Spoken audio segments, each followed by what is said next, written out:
খুলনা বিশ্ববিদ্যালয়ের 2 জন মেধাবী শিক্ষার্থীকে গুমের নাটক করে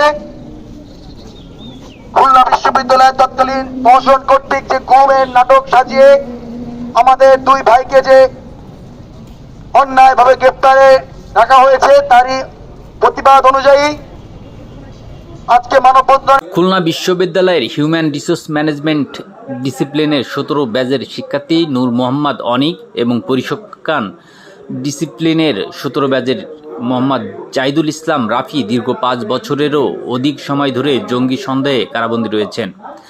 ঈদের আগে তাদের মুক্তির দাবিতে জানিয়েছেন খুলনা বিশ্ববিদ্যালয় সাধারণ শিক্ষার্থীরা। বুধবার দুপুরে খুবির হাদি চত্বরে অনুষ্ঠিত মানববন্ধনে এ দাবি জানান শিক্ষার্থীরা।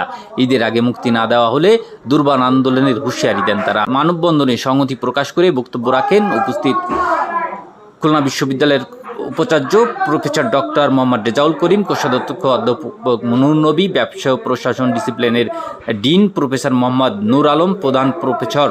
মানববন্ধনে সংহতি প্রকাশ করে বক্তব্য রাখেন উপস্থিত খুলনা বিশ্ববিদ্যালয়ের উপাচার্য প্রফেসর ডক্টর মোহাম্মদ রেজাউল করিম, কোষাধ্যক্ষ অধ্যাপক মনুর নবী, ব্যবসা ও প্রশাসন ডিসিপ্লিনের ডিন প্রফেসর মোহাম্মদ নূর আলম, প্রধান প্রফেসর শেখ মাহমুদুল হাসান, আইকিউএসসির পরিচালক প্রফেসর মোহাম্মদ মোস্তাফিজুর রহমান, ইংরেজি বিভাগের প্রফেসর সামিউল হক, শিক্ষক মেহেদি হাসান, শিক্ষার্থী আহমদ উল্লাহ স্বাধীন, মিনহাজুল আবেদিন সম্পদ, টিপু তমিজ, এহসান নেওয়াজ প্রমুখ।